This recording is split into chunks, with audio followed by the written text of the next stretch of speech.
A very good morning to one and all. Welcome to lecture 11. I hope that everyone is convenient with voice and images, video also. If you are comfort with this type of lecture, please post OK in the comment box. Otherwise, let us follow the previous procedure itself. I will teach you on board whatever it is comfortable for you. Let me know it either by means of WhatsApp, or you may post the same thing on the in the comment box. Okay, now let us once again recapitulate what we discussed in the last class. In the last class we have gone through the nomenclature of gates, where we come across various concepts like addendum circle, pitch circle, dedendum circle, addendum, dedendum, face width, face, flank, pitch circle, and all those things, tooth space and everything. Just once again we are recapitulating. This is nothing. And also we have gone through few concepts which is nothing but few parameters which relates to the gates, like circular pitch. Once again I am recapitulating because so as to solve the questions here in online teaching I cannot cover everything, each and everything, because I focus only in exam point of view. Please focus whatever I teach in the class, in the lecture. Please go through all the lectures and please focus what I teach in the lecture. నేను క్లాస్లో ఇక్కడ ఏదైతే ఆన్లైన్లో చెప్తున్నానో అది only exam point of వ్యూనే చెప్తున్నాను, because ప్రతి ఒక్కటి బోర్డు మీద చెప్పినట్టుగా ఇక్కడ మనం చెప్పలేం. కాబట్టి మీకు ఇంపార్టెంట్, దీన్ని ఫాలో అయితే 100% మంచి స్కోరింగ్ కూడా వస్తుంది. గన్ షాట్, మనకు థర్మోడైనమిక్స్లో లాగా క్వశ్చన్స్ గెస్ట్ చేయలేం అనేది ఏం లేదు. ఇక్కడ మనం గెస్ట్ చేసిన క్వశ్చన్ 100% మనకు వస్తుంది ఎగ్జామ్కి. ఓకే, ఇక్కడ మనకి circular pitch. Once again I'm recapitulating. We know that circular pitch is nothing but what, దీన్ని ఎలా డిఫైన్ చేస్తాము మ్యాథమెటికల్గా? PC equals to pi D by t. D అనేది ఏంటి ఇక్కడ? Always d represents diameter of pitch circle, though there may be various circles on the gear like addendum circle, dedendum circle, always diameter represents only the pitch circle. Pitch circle is a circle. ముందే మనం ఏం చెప్పుకున్నాం? pitch circle is nothing but a circle where whenever two gear meshes with each other at particular point, such a point is called a pitch point. Likewise, if we join, always pitch point will not be same whenever gear tends to rotate. రెండు gears మనకు rotate అయినప్పుడు pitch point అనేది ఒకే point ఉండదు. ఒక్కొక్క టీత్కి ఒక్కొక్క pitch point ఉంది. ఎక్కడెక్కడైతే మనకు పిచ్ పాయింట్స్ కలుస్తాయో వాటన్నిటిని జాయిన్ చేసే వచ్చే సర్కిల్ని ఏమని పిలిచాం మనం? Pitch circle. That means always diameter of a gear refers to pitch circle diameter. ఇక్కడ మనకు సర్క్యులర్ పిచ్ ఎలా రిప్రజెంట్ చేసాం మనము? PC equals to circumference of the gear pi D by number of teeth, where D is diameter of the pitch circle. Always మనకి ఇక్కడ circular pitch అనేది ఎందుకు important అని చెప్పుకున్నాం మనము? Gears are used to transmit the power between two shafts మధ్య మనకు power transmit చేయాలి అంటే గేట్స్ని మనం ఏం చేస్తాం? We mount gates on the two shafts. But రెండు గేట్స్ని మనం మౌంట్ చేస్తే సరిపోదు, ఎగ్జాక్ట్గా రెండు మెష్ అయ్యి ఒకదానికొకటి మనకు రిలేటివ్ మోషన్ని ట్రాన్స్మిట్ చేయాలి. So as to transmit the relative motion between two gates, always circular pitch for the two gears should be equal. అంటే ఫస్ట్ ఒక పెద్ద గేర్ని జనరల్గా ఏమని పిలుస్తామని చెప్పాము? ర్యాక్ అని పిలుస్తాము. చిన్నదాన్ని ఏమని పిలుస్తాము? Pinion. That means both for rack and pinion circular pitch should be same. That means radius or diameter of the gear vary అవ్వచ్చు, బట్ సర్క్యులర్ పిచ్ అనేది సేమ్గా ఉండాలి. అంటే పై డి1 ఫస్ట్ ఒకదాని యొక్క డయామీటర్ డి1 అనుకుంటే ర్యాక్ యొక్క diameter, d two is the diameter of the pinion అనుకుంటే circular pitch of rack should be equal to circular pitch of pinion. That means ఎలా రాసుకోవచ్చు మనం? PC equals to pi d one by t one equals to pi d two by t two. Pi cancel అయితే మనకి ఏమవుతుంది? D one by d two equals to t one by t two అనేది నేర్చుకున్నాము. అదేవిధంగా diametrical పిచ్ని కూడా తీసుకున్నాం మనం. దాన్ని ఎలా రిప్రజెంట్ చేస్తాము? It is ratio of number of teeth to the diameter of pitch circle అన్నాం. పీడి టీ బై డి అని చెప్పుకున్నాం. ఈ టీ బై డి అనేది రెండింటికి సేమ్గా ఉండాలని ఏం లేదు. సర్క్యులర్ పిచ్ అనేది టూ గేర్స్కి సేమ్గా ఉండాలి. అంటే circular pitch of rack should be equal to circular pitch of pinion. A gears అంటే ఆ గేర్స్ని రెండింటిని మెష్ చేస్తే we cannot transmit the power between two shafts. The two shafts, the relative motion between two shafts will be carried out by means of gears whenever the circular pitch for two gears should be equal. Whenever the circular pitch is equal for two gears, that means rack and pinion, we can transmit the power between two shafts. Otherwise it is not possible to transmit the power. అంటే always D one by డి2 ratio అనేది టీ1 by టీ2కి ఈక్వల్గా ఉండాలి. ఇది diametrical pitch అనేది ఇంకొక concept నేర్చుకున్నాం, which is referred as PD, which is In mathematically we can write the same as the ratio of number of teeth to the pitch circle diameter. దీన్ని ఎలా రాసుకోవచ్చు అంటే ఇన్ టర్మ్స్ ఆఫ్ సర్క్యులర్ పిచ్లో దీన్ని ఎలా రాసుకోవచ్చు అంటే pi by పీసీగా రాసుకోవచ్చు. ఎందువల్ల అంటే we know that PC is nothing but what pi D by T. PC is nothing but what pi D by T. If you substitute in PD దీన్ని ఎలా రాసుకోవచ్చు మనము పై బై పీసీగా అన్నాడు. ఒక సబ్స్టిట్యూట్ చేసి చూడు ఒకసారి, జస్ట్ సబ్స్టిట్యూట్ చేసి చూడు. ఇందులో పై డి బై టీ తీసుకుంటే మనకి ఏమేమి క్యాన్సిల్ అవుతాయి, పై క్యాన్సిల్ అవుతుంది, పై రెండు క్యాన్సిల్ అవుతాయి, మిగిలేదేంటి pi by d by t అవుతుంది. Sorry 1/d/t. 1/d/t is nothing but t by డీనేనా. అంటే మనం దీన్ని ఎలా రాసుకోవచ్చు, diametrical pitch PD can also be return as in terms of circular పిచ్లో కన్వర్ట్ చేసుకోవాలి అంటే we can take the second relationship PD equals to pi by PC. మరి మాడ్యూల్ అనేది కూడా చూసాం. Module is nothing but what it is a reciprocal for diametrical pitch. అంటే 1/pd is nothing but module.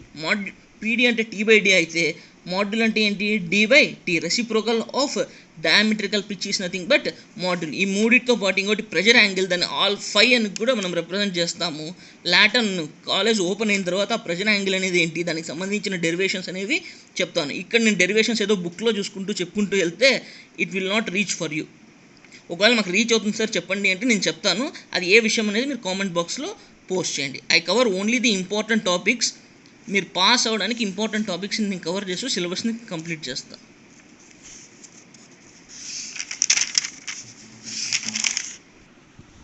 Now here we're having some of the conditions. ఏంటిదంటే always velocity ratio should be equal between two gates మధ్య మనకు constant velocity ratio ఉన్నప్పుడే we can transmit the relative motion between two shafts. ఆ constant velocity ratio ఉండాలి అంటే first circular pitch రెండింటికి ఈక్వల్గా ఉండాలి.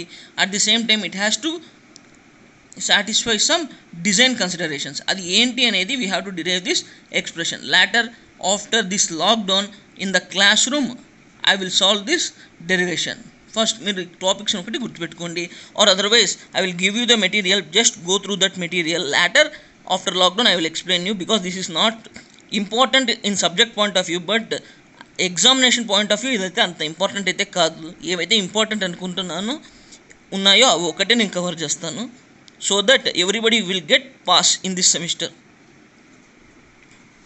Because ఇలా పెట్టుకొని చెప్పాను అంటే that will not be clear. either figure అయినా క్లియర్గా ఉండకపోవచ్చు, లేదంటే ఇవైనా క్లియర్గా ఉండకపోవచ్చు. you may be confused. That's why after lockdown I'll explain the derivations, whatever the things left. Okay,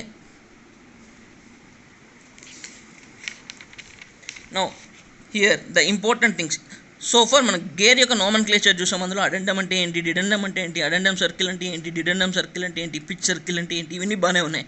but here the main thing is to design the gear టీత్ని ఏ విధంగా design చేయాలి. Gear టీత్ని మనం 2 టైప్స్లో design చేస్తాం. There are 2 forms of gear teeth. One is cycloidal gear teeth and the other one is involute. One is cycloidal gear teeth and the other one is involute gear teeth. Once again let us recapitulate the engineering drawing. In engineering drawing you might have come across the concept of cycloid. If diploma వాళ్ళు అయితే involute concept ని కూడా చదివింటారు. Okay, first మనం cycloid అంటే ఏంటి, once again let us recapitulate. Engineering డ్రాయింగ్లో cycloids అని, ఎక్విసైక్లాయిడ్ అని ఒకటి, హైపోసైక్లాయిడ్ అని మనమంతా డ్రా చేసాం. సైక్లాయిడ్ అంటే ఏంటి, just once again let us recapitulate what is cycloid. With reference to the definition let us see how the cycloidal teeth is generated. అంటే ఇప్పుడు మనకు సైక్లాయిడల్ ఆకారంలో మనము టీత్ని కట్ చేసాం, గేర్ టీత్ అంటే వాటిని ఏమని పిలుస్తాం మనము, సైక్లాయిడల్ టీత్ అని. ఇన్వల్యూట్ ఆకారంలో మనం కింద గేర్ టీత్ని కట్ చేసినట్టయితే ఆ టీత్ని ఏమని పిలుస్తాం మనం, ఇన్వల్యూట్ టీత్. అంటే గేర్ టీత్ డిజైన్లో మనకు 2 forms of గేర్ టీత్స్ ఉన్నాయి. One is cycloidal gear teeth and the other one is involute gear teeth. మరి సైక్లాయిడ్ అంటే ఏమని చెప్పుకున్నాం మనము, generally cycloid is cycloid, whatever it may be, cycloid, epicycloid or hypocycloid. Cycloid in the sense what, it is nothing but a curve generated by a point on the circumference of circle when it rolls on a flat surface without slipping. ఇదైనా మనం చెప్పుకునేది అంటే ఒక circle ఏదైనా తీసుకుంటే we know that there are infinite number of points around the circumference of any circle, whatever the circle it may be, irrespective of its radius. We know that around its circumference there are infinite number of points. If you trace out a point on its circumference, if you allow the circle to roll on a flat surface in the sense the surface may be inclined surface or straight line, straight surface, flat horizontal surface or vertical surface, it doesn't matter. ఎటువంటి slippage లేకుండా ఉండే సర్ఫేస్ని ఏమని పిలుస్తాం మనము? Flat surface. ఒక flat surface మీద సర్కిల్ని రోల్ చేసినట్టయితే ఆ సర్కిల్ మీద ఒకే పాయింట్ కాన్స్టెంట్గా ఉండదు. Always the points keeps on changing. If you trace out a single point, position of the single point, if a circle is assumed to be rolling on a flat surface, a curve will be generated. Such a curve is called what? Cycloid. అంటే ఒక curve, cycloid కర్వ్ను ఎలా generate చేస్తున్నాము? ఒక circle ఒక flat surface మీద role అవుతుంది అనుకుంటే దాని మీద ఒక పాయింట్ని ట్రేస్ అవుట్ చేస్తే వచ్చే కర్వ్ని ఏంటి? సైక్లాయిడ్. ఆల్రెడీ మీరు ఇంజనీరింగ్ డ్రాయింగ్లో ఈ సైక్లాయిడ్స్ని డ్రా చేసి ఉంటారు. ఇప్పుడు అదే సైక్లాయిడ్ ఇక్కడ సర్కిల్ అంటే జనరల్గా ఏ సర్కిల్ని రెఫర్ చేస్తాం మనం? గేర్కి. Generally we consider the pitch circle as reference for any gear. Here also let us see how the cycloidal profile for a gear is generated. Let us see here. As you look here the horizontal red line represents a straight line or flat surface. ఇక్కడ మనకు కనిపించే flat straight line red కలర్లో ఉండే line ఏంటి? Horizontal flat surface. That means there is no obstacles on this surface. ఇక్కడ ఏంటి? పైన పక్క ఒక సర్కిల్ని, కింద పక్క ఒక సర్కిల్ని, రెండింటిని తీసుకున్నాం. Let us assume that both are two pitch circles. రెండు ఎప్పుడు టూ గేట్స్ మనకి ఎక్కడ మెష్ అవుతాయి? మనకు పిచ్ పాయింట్స్ దగ్గర మనకు మెష్ అయ్యేది. కాబట్టి టూ పిచ్ సర్కిల్స్ ఎంతైతే ఉన్నాయో అదే డయామీటర్తో మనం టూ సర్కిల్స్ తీసుకున్నాము. ఒకటి ఏ సర్కిల్ అనుకున్నాం, ఇంకొకటి బి సర్కిల్ అనుకున్నాము. ఒకటి ఏ డైరెక్షన్లో రొటేట్ అవుతుంది మనకు? ఒకటి క్లాక్ వైజ్ డైరెక్షన్లో, ఒకటి రొటేట్. ఈ రెండు ఎలా రొటేట్ అవుతున్నాయి మనకు? రెండు యాంటీ క్లాక్ వైజ్ డైరెక్షన్లో రొటేట్ అవుతున్నాయి. అంటే ఈ ఏ అనేది ఎక్కడికి వెళ్తుంది? ఏ నుంచి ఏ డాష్ పాయింట్కైనా వెళ్తుండేది. Just see this one. A అనేది ఏ నుంచి ఏ డాష్ పొజిషన్కి వెళ్తుంది, డాటెడ్ లైన్స్తో రిప్రజెంట్ చేస్తారు. బి అనేది బి నుంచి బి డాష్ మీదకి వెళ్తుంది. అంటే ఇక్కడ మనకు 2 పాయింట్స్ ఏవి? ఈ సమ్ పాయింట్ అనేది కాంటాక్ట్లో ఉందా మనకు? Point P for both the circles. రెండు సర్కిల్స్కి సమ్ పాయింట్ పి అనేది కాంటాక్ట్లో ఉంది. ఈ ఏ నుంచి ఏ డాష్కి వచ్చినప్పుడు, బి నుంచి బి డాష్కి వచ్చినప్పుడు ఈ పాయింట్ పి యొక్క పొజిషన్ని ట్రేస్ అవుట్ చేస్తే మనకు ఫర్ బోత్ ది సర్కిల్స్, ఈ సర్కిల్కి ఈ సర్కిల్కి ఈ పాయింట్ పి యొక్క పొజిషన్ని రెండింటిని ట్రేస్ అవుట్ చేస్తే మనకి ఈ ఫ్లాంక్ రీజియన్ వస్తుంది. ఈ రీజియన్, నాట్ దిస్ వన్, ఇది స్ట్రైట్ లైన్. ఈ రీజియన్ వస్తుంది. అంటే ఈ ప్రొఫైల్ ఏ విధంగా వచ్చింది మనకు? ఈ టూ సర్కిల్స్ని మనం టూ పిచ్ సర్కిల్స్ని ఫ్లాట్ సర్కిల్ మీద, ఫ్లాట్ సర్ఫేస్ మీద రొటేట్ చేసినప్పుడు ఈ పాయింట్ పి యొక్క ప్రొఫైల్, ఈ పాయింట్ పిని మనం ట్రేస్ అవుట్ చేస్తే ఈ పాయింట్ పి పైన ఉండే సర్కిల్లో ఈ పాయింట్ నుంచి ఈ పాయింట్కి చేరుకైంది. దీని యొక్క పొజిషన్ బిలో ఇక్కడి నుంచి ఇక్కడి వరకు చేరుకైంది. అంటే మనకేంటి? ఈ ప్రొఫైల్ వచ్చింది. అదేవిధంగా రొటేట్ చేస్తూ వెళ్తే ఇక్కడ ఇంకొక ప్రొఫైల్ కూడా క్రియేట్ అవుతుంది మనకు, P dash and B dash. మధ్యలో మనం ఏం చేసాం? Straight line. అంటే ఇక్కడ మనకు ప్రొఫైల్ ఎలా వచ్చింది? Two sides, two flank regions. ఇక్కడ మనం ఫ్లాంక్, ఫేస్ అని రిప్రజెంట్ చేశారు. ఈ ఫ్లాంక్ అండ్ ఫేస్ రీజియన్స్ వచ్చేసి ఎలా జనరేట్ అయ్యాయి మనకు? వెన్ టూ సర్కిల్స్, ఇక్కడ ఉన్న మనకు టూ సర్కిల్స్ పైన కింద, if you trace out a point on the circumference of both the circles which are rolling on this horizontal flat surface, two profiles are generated. One is face and the other one is flank. రెండు వైపులా P dash B dash on PB or AB, flank and face surfaces రెండు generate అయ్యాయి. ఆ రెండింటిని ఒక straight లైన్తో కలిపితే మనకు ఒక గేర్ టీత్ వచ్చింది. ఇటువంటి ప్రొఫైల్స్ని ఏమని పిలుస్తాం మనము? సైక్లాయిడల్ ప్రొఫైల్స్. ఇదే మనకి ఎపీ సైక్లాయిడ్ ఆర్ హైపో తీసుకుంటే సర్క్యులర్ ఫామ్లో ఒక సర్కిల్ ఏంటి మనకు? ఇందాక చెప్పినట్టు మనం టూ గేర్స్ ఎక్కడ మెష్ అవుతాయి మనకు? Pitch point. ఆ పిచ్ పాయింట్ని పి అనుకున్నాము. టూ సర్ఫేసెస్ తీసుకున్నాం. ఒకటి పిచ్ సర్కిల్ పైన రొటేట్ అవుతున్నట్టుగా తీసుకున్నాము, దట్ మీన్స్ ఎపీ సైక్లాయిడల్. ఇంకొకటి పిచ్ సర్కిల్ లోపల. జనరల్లీ ఏంటి మనకు? సర్కిల్ పైన సర్కిల్ రొటేట్ అయితే రోలింగ్ సర్కిల్ మీద పాయింట్ని ట్రేస్ అవుట్ చేస్తే వాటిని ఏమంటాం? ఆ ప్రొఫైల్ని ఎపీ సైక్లాయిడ్. సర్కిల్ లోపల సర్కిల్ రొటేట్ అయితే, లోపల రొటేట్ అయ్యే సర్కిల్ మీద పాయింట్ని ట్రేస్ అవుట్ చేస్తే జనరేట్ అయ్యే కర్వ్ని ఏమని పిలుస్తాం మనం? Hypo cycloid. అంటే ఇక్కడ టూ సైక్లాయిడ్స్ చూడొచ్చు మనం. One is ఎపీ cycloid and the other one is hypo cycloid. ఇక్కడ కూడా మనకేంటి? పైన ఒక సర్కిల్, లోపల ఒక సర్కిల్ రొటేట్ అవుతుంది. మనం పాయింట్ పీని ట్రేస్ అవుట్ చేస్తే టూ ప్రొఫైల్స్ వచ్చాయి, flank and face on either sides. అంటే ఇటువంటి ప్రొఫైల్ వచ్చిన గేర్స్ని ఏమని పిలుస్తాం మనము? We call such type of profile as this gear teeth profile is generated by means of cycloid. Therefore these type of gear profiles are called cycloidal gates. ఇక్కడ మనకు cycloid ని base చేసుకొని ఈ గేర్ టీత్స్ని డిజైన్ చేస్తున్నాం కాబట్టి ఇటువంటి gear teeth profile ఏమని పిలుస్తాం మనం? సైక్లాయిడల్ గేర్ టీత్ అని పిలుస్తాం. ఇంకొక టైప్ ఉంది, ఏంటి మనకు అది? Involute. Involute is nothing but what, diploma చదివిన వాళ్ళకి కొంచెం ఈజీగా ఇన్వల్యూట్స్ డ్రా చేసి ఉంటారు. ఇప్పుడు బీటెక్లో ఇంతకు ముందు ఉండేది, ఇప్పుడు లేదు. Involute is nothing but what, see circle. Let us assume that ఇది ఒక సర్కిల్ ఉందా మనకు, ఈ సర్కిల్కి ఒక దారం చుట్టామనుకుందాం. Let us assume that a string is winded to this, let us assume that a string is winded to the circle. అంటే ఈ సర్కిల్ చుట్టూ ఒక స్ట్రింగ్ చుట్టేసామనుకుందాం. ఒక రెవల్యూషన్ కావడానికి మనకి ఎంత కావాలి, దారము, ఒక దారంతో దీని చుట్టూ చుట్టేసామనుకుందాం. ఒక రెవల్యూషన్ కావడానికి ఎంత కావాలి మనకు, that will be equal to the circumference of the circle. ఈ సర్కిల్ యొక్క సర్కంఫరెన్స్ ఎంతైతే ఉందో πd, అంతేనా మనకు దారం కావాల్సింది. ఆ లెంత్ ఉన్న దారంతో ఒక రెవల్యూషన్ తిప్పాం. సెకండ్ రెవల్యూషన్ అంటే 1 సెకండ్ ఇంకొక పీడీ మనకు కావాల్సింది. Let us assume that the circle is winded by means of a string or thread. ఒక థ్రెడ్ ఆర్ సమ్ స్ట్రింగ్తో దీని చుట్టూ టైట్గా చుట్టేసామనుకుందాం. దీన్ని గట్టిగా పట్టుకొని నిదానంగా థ్రెడ్ని అన్వైండ్ చేసుకుంటూ వస్తే ఇక్కడ మనకు ఒక కర్వ్ జనరేట్ అవుతుందా. That means keeping thread tight, if you unwind from the circle a curve will be generated. ఆ కర్వ్ని ఏమని పిలుస్తాం మనము, ఇన్వల్యూట్ కర్వ్ అని పిలుస్తాం. అంటే ఇక్కడ మనకు జనరేట్ అవుతుంది. దీని మీద మనకు ఒక స్ట్రింగ్ని చుట్టేసామనుకుంటే, ఇప్పుడు సపోజ్ ఒక పాయింట్ దగ్గర పట్టుకున్నాం, P1 దగ్గర గట్టిగా పట్టుకొని ఈ థ్రెడ్ని అన్వైండ్ చేశాను. అంటే ఎక్కడి నుంచి, ఇదేనా మనకు థ్రెడ్ అన్వైండ్ అవుతుంది, ఈ అన్వైండ్ పాయింట్ A1 అనేది జనరేట్ అయింది. నెక్స్ట్ P2 దగ్గర గట్టిగా పట్టుకున్నాను, ఈ థ్రెడ్ని మరీ అన్వైండ్ చేసుకుంటూ వచ్చాను. ఇది థ్రెడ్. ఇక టాంజెంట్స్గా ఉన్నాయా, these tangential lines represents the threads. ఇంకొక పాయింట్ ఇక్కడి నుంచి ఇక్కడికి A1 నుంచి A2కి ఒక కర్వ్ వచ్చింది.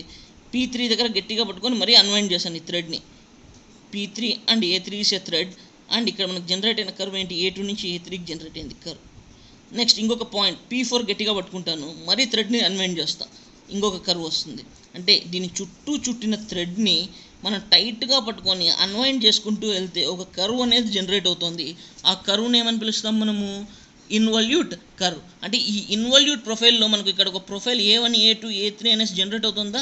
ఈ ఇన్వల్యూట్ ప్రొఫైల్ నుంచి సమ్ పోర్షన్ని తీసుకొని గేర్ టీత్ని మనం ఫేస్ అండ్ ఫ్లాంక్ రీజియన్స్ రెండింటిని డిజైన్ చేసినట్టయితే అటువంటి గేర్ టీత్ని ఏమని పిలుస్తాం మనము, ఇన్వల్యూట్ గేర్ టీత్స్. అంటే మనకు ఫార్మ్స్ ఆఫ్ గేర్ టీత్స్ తీసుకుంటే ఎన్ని గేర్ టీత్స్ ఉన్నాయి మనకు, one is cycloidal gear teeth and the other one is involute gear teeth. Cycloidal gear teeths are nothing but the gear teeths formed by means of cycloidal profile. Cycloidal profile నుంచి తీసుకున్న some curve నుంచి, ఆ profile నుంచి gear టీత్ని manufacture చేస్తే, design చేస్తే, that means flank and face regions, such type of gear teeth is called cycloidal gear teeth. అదే involute నుంచి ఇక్కడ ఇంకొకసారి ఇన్వల్యూట్ అంటే ఏంటో చెప్తాను. Involute is nothing but a curve generated by a point of a thread when it is unwound from a circle or polygon keeping the thread tightly. అంటే ఒక సర్కిల్కి కానీ ఎనీ పాలిగాన్కి కానీ దాని చుట్టూ ఒక దారం కానీ ఒక స్ట్రింగ్ కానీ చుట్టేసామనుకుంటే ఆ థ్రెడ్ని టైట్గా పట్టుకొని అన్వైండ్ చేసుకుంటూ వస్తే ఆ థ్రెడ్ యొక్క ఎండ్ పాయింట్ ఒక కర్వ్ని జనరేట్ చేస్తుంది. ఆ కర్వ్ని ఏమని పిలుస్తాం మనము, ఇన్వల్యూట్. ఇప్పుడు ఇంజనీరింగ్ డైరెక్ట్గా ఫస్ట్ ఇయర్ చదివిన వాళ్ళకి ఇన్వల్యూట్స్ రాకపోయిండొచ్చు. వన్స్ అగైన్ దీన్ని వినండి. ఇప్పుడు ఇక్కడ ఒక సర్కిల్ ఉంది మనకు, జనరల్లీ పిచ్ సర్కిల్. దీని చుట్టూ ఒక థ్రెడ్ని చుట్టేసామనుకుంటే ఒక రెవల్యూషన్కి ఎంత కావాలి, సర్కంఫరెన్స్ ఆఫ్ ది సర్కిల్ కావాలి. ఒక రెవల్యూషన్ చుట్టామనుకుందాం. ఇప్పుడు దీన్ని అన్వైండ్ చేస్తున్నాను. అంటే అన్వైండ్ చేయడానికి ఏంటి, ఒక పాయింట్ని చూస్ చేసుకున్నాం P1 అని. P1 దగ్గర గట్టిగా హోల్డ్ చేసి ఇదంతా మళ్ళీ వైండింగ్లోనే ఉంది, ఇంతనే లూజ్ చేశాను P1 వరకు. ఇక్కడ గట్టిగా పట్టుకొని ఈ పాయింట్ని మూవ్ చేశాను. ఏమైంది, A నుంచి A1కి ఒక కర్వ్ జనరేట్ అయింది. నెక్స్ట్ ఇంకొంచెం లూజ్ చేశాను P2 దగ్గర గట్టిగా పట్టుకొని, టైట్గా పట్టుకొని. నెక్స్ట్ A1 నుంచి A2కి ఒక కర్వ్ జనరేట్ అయింది. P3 దగ్గర గట్టిగా పట్టుకొని మళ్ళీ అన్వైండ్ చేశాను. A2 నుంచి A3కి ఒక కర్వ్. నెక్స్ట్ ఇంకొక పాయింట్ తీసుకుంటే ఈ పాయింట్ దగ్గర గట్టిగా పట్టుకొని మళ్ళీ థ్రెడ్ అన్వైండ్ చేశాను, అంటే A4. ఆ విధంగా అంటే దిస్ రిప్రజెంట్స్ థ్రెడ్. ఇక్కడ మనకి లైన్స్ ఏం రిప్రజెంట్ చేస్తున్నాయి మనకు, థ్రెడ్ని అన్వైండ్ చేసే పోర్షన్. దీన్ని గట్టిగా ఒక పాయింట్ దగ్గర పట్టుకొని అన్వైండ్ చేసుకుంటూ వెళ్తే ఇక్కడ మనకు ఒక కర్వ్ అనేది జనరేట్ అవుతుందా. ఈ ప్రొఫైల్ ద్వారా మనం గేర్ టీత్ని డిజైన్ చేసినట్టయితే ఆ గేర్ టీత్ని ఏమని పిలుస్తాం మనము, ఇన్వల్యూట్ గేర్ టీత్. మనకి ఎగ్జామ్లో ఈ క్వశ్చన్ చాలా చాలా ఇంపార్టెంట్. 2 మార్క్స్కి 90% ఒక క్వశ్చన్ ఉంటుంది, what are the forms of gear teeth అని. What are the two forms of gear teeth we have? One is cycloidal gear teeth and the other one is involute gear teeth. మనకి ఇక్కడ 2 marks question అయినా కూడా ఇంపార్టెంటే. ఏమేమి ఉన్నాయి మనకు 2 forms of gear teeth? ఒకటి cycloidal gear teeth, ఇంకొకటి involute gear teeth. Here sometimes the question may be asked for like this also for 5 marks. Write the differences between cycloidal gear teeth and involute gear teeth. Differences in the sense ఒక దాంట్లో cycloidal gear teeth తీసుకుంటావు, ఇంకొక దాంట్లో involute gear teeth. cycloidal gear teeth అంటే ఎలా రాసుకుంటావు? The profile of the gear teeth will be cycloidal profile. It is called cycloidal gear teeth. Involute gear teeth in the sense what? Its profile will be of involute profile. మరి రెండిట్లో ఏది advantages అంటే cycloidal gear teeth or accurate gear teeth, but it is not so easy to manufacture, but whereas involute gear teeth are easy to manufacture. It may not be so that much of accurate, but it is somewhat easy to manufacture. More locking causes in cycloidal gear teeth మనకి sharp flank and face reasons ఉండడం వల్ల, flank and face reasons కొంచెం మనకు షార్ప్గా ఉండడం వల్ల and straight lines మధ్యలో ఉండడం వల్ల మనకు ఈ విధంగా in cycloidal gear teeth I will show you. ఇలా ఫ్లాంక్ అండ్ ఫేస్ రీజన్స్ మధ్యలో మనకు షార్ప్ లైన్స్ ఉండడం వల్ల సైక్లోయిడల్ గేర్ టీత్లో ఏమవుతుంది అంటే 2 గేర్స్ మెష్ అయినప్పుడు లాకింగ్ అనేది జరుగుతుంది. అంటే ఒకసారి మెష్ అయినాయంటే కొన్ని సందర్భాలు ఏమవుతుందంటే ఎక్కువ లాకింగ్ జరిగింది, రాసుకొని వేర్ అండ్ టేర్ వస్తాయి. కాబట్టి compare to the cycloidal gear teeths, involute gear teeths అనేది ఫ్రీగా కర్వ్స్ జనరేట్ అవుతుంది. ఇది చూడండి, కర్వ్స్ ఫ్రీగా జనరేట్ అవుతాయి. కాబట్టి ఈ కర్వ్స్ మధ్యలో మనకు ఫ్రిక్షన్ తక్కువగా ఉంటుంది. కాబట్టి there is less scope of wear and tear of the gear teeth. That's why generally we prefer involute gear teeth over this cycloidal gear teeth. జనరల్గా మనకు లాకింగ్ అనేది వేర్ అండ్ టేర్ అనేది తక్కువగా ఉంటుంది. కాబట్టి generally we will prefer which type of gear teeth? We prefer involute gear teeth compare to the cycloidal gear teeth. Minimum మన gears గురించి ఏమేమి ఉన్నాయో మనం నేర్చుకున్నాం. మనము గేర్ అంటే ఏంటి, టైప్స్ ఆఫ్ గేర్స్ అంటే ఏంటి, దాని క్లాసిఫికేషన్ చూసాం, నామన్క్లేచర్ చూసాం, ఫార్మ్స్ ఆఫ్ గేర్ టీత్ చూసాం. ఇంకా దాని రిలేటెడ్ మనకి ఇక్కడ ఒక క్వశ్చన్ కూడా ఉంది చూడండి. ఈ క్వశ్చన్ వీలైతే మీరు చేయండి. ఇక్కడ ఒక క్వశ్చన్ తీసుకొని ఇది మీరు చేయొచ్చు. బికాస్ మీకు సర్క్యులర్ పిచ్ అంటే ఏంటో తెలుసు, డయామెట్రికల్ పిచ్ అంటే ఏంటో తెలుసు, మరి ఇది మాడ్యూల్ అంటే ఏమో కూడా తెలుసు. ఫై అనేది ప్రెషర్ యాంగిల్ అని చెప్పాం. ప్రస్తుతానికి ప్రెషర్ యాంగిల్ అనేది వేసుకోండి. లాటర్ లాక్డౌన్ అయిన తర్వాత నేను డయాగ్రామ్ గీసి ఎలా వస్తుంది ప్రెషర్ యాంగిల్ అనేది మీకు బోర్డ్ మీద నేను క్లాస్లో చెప్తాను. ఇక్కడ ఏమనుంది, the number of teeth on each of the 2 equals per gears is mesh are 40. అంటే నెంబర్ ఆఫ్ టీత్ టీ ఇచ్చాడు ఎంత, 40. And teeth have 20 degrees involute profile. That means 20 degrees is the pressure angle phi. And module is 6. Module అంటే ఎలా రాసుకున్నాం మనం, d by teeth, pitch circle diameter to number of teeth. d by t ratio ఎంత ఇచ్చాడు, 6 ఇచ్చాడు. If the arc of contact is 1.75 of circular pitch, find the అడెండమ్. అడెండమ్ అంటే ఏంటి, మనకు అడెండమ్ సర్కిల్కి పిచ్ సర్కిల్కి మధ్య ఉండే డిస్టెన్స్ని అడెండమ్ అని పిలుస్తాము. దీన్ని ఫైండ్ అవుట్ చేయమన్నాడు. మీకు దీన్ని పంపిస్తాను, ఒకసారి దీన్ని చూసి ఇక్కడ చూడండి సబ్స్టిట్యూట్ చేసుకున్నాడు. సర్క్యులర్ పిచ్ని మాడ్యూల్లోకి పైఎంగా రాసుకొని 1.75 టైమ్స్ ఆఫ్ పిచ్ సర్క్యులర్ పిచ్గా తీసుకొని ఇక్కడ మనకు ఏం ఫైండ్ అవుట్ చేయాలి మనము, we have to find out addendum యొక్క రేడియస్ని, అడెండమ్ డిస్టెన్స్ని ఫైండ్ అవుట్ చేయాలి. That is what found out. First ఈ క్వశ్చన్ తీసుకోండి, ఒకసారి చూడండి. మీకు రాకపోయినా don't worry, I will explain you. Okay, because everything ఇక్కడ నేను ఇలా చూపిస్తే కొంచెం కష్టమే నేను ఎక్స్ప్లెయిన్ చేయడం కూడా. బట్ టైం బీయింగ్ మనకి ఇంకా వేరే స్కోప్ లేదు కాబట్టి first I'm doing my best to satisfy you. If you are, once again I repeat you, if you are comfortable with this type of teaching I will continue like this only. Otherwise ప్రీవియస్గా నేను ఏ విధంగా అయితే బోర్డులో చెప్తున్నానో అదే continue చేస్తాను. చాలామందికి audio వినపడటం లేదు, ఇటువంటి ప్రాబ్లమ్స్ వచ్చాయని చెప్పారనేసే I have gone through this. If you are comfortable with this, I will continue. Otherwise, I will go for the previous method itself. Okay. In the next class, let us see the important topic, gear trains. ఇందులో ఇంకా topics అయితే cover కాలేదు, but it is not possible to explain each and every concept related to the gear. Therefore, I concentrate only, I put focus only in exam point of view. మనకి ఇందులో గేర్స్లో మనకి important ఏంటి అంటే gear trains. Gear trains నుంచి 10 marks question dam షూర్గా అవే questions repeat అవుతాయి. ఆ questions నేను solve చేసి చూపిస్తాను. ఆ క్వశ్చన్స్ మీరు ప్రాక్టీస్ చేసిన అదే మోడల్లోనే 100% మీ చేతిలో 10 మార్క్స్ ఉన్నట్టే. Therefore, in the next class, we will go through the gear trains, which will be easiest topic for you and very easy to solve the problematic questions in gear trains compare to gears. Gears అనేది first topic మనకు, gear trains second topic. Gears నుంచి ఒక question వస్తుంది మనకు ఎగ్జామ్కి, gear trains నుంచి ఇంకొక question వస్తుంది. Therefore internal choice. Gear trains మీరు మినిమం గేర్స్ అంటే ఏంటి, గేర్ ట్రైన్స్ అర్థం అవ్వాలి అంటే గేర్స్ అంటే ఏమో తెలియాలి. Therefore I explain all the topics related to this gear trains at first, and I will proceed to the gears at first. I will proceed to the gear trains. Please focus on the gear trains. 100% you may solve a question. You will get a question in the examination. In the next class, let us see what are gear trains, and let us classify gear trains, and let us solve the questions related to the gear trains. Okay, I hope that all of you are comfortable. Okay, if any problem is there, just message me or put comment on this. Okay, thank you for this day.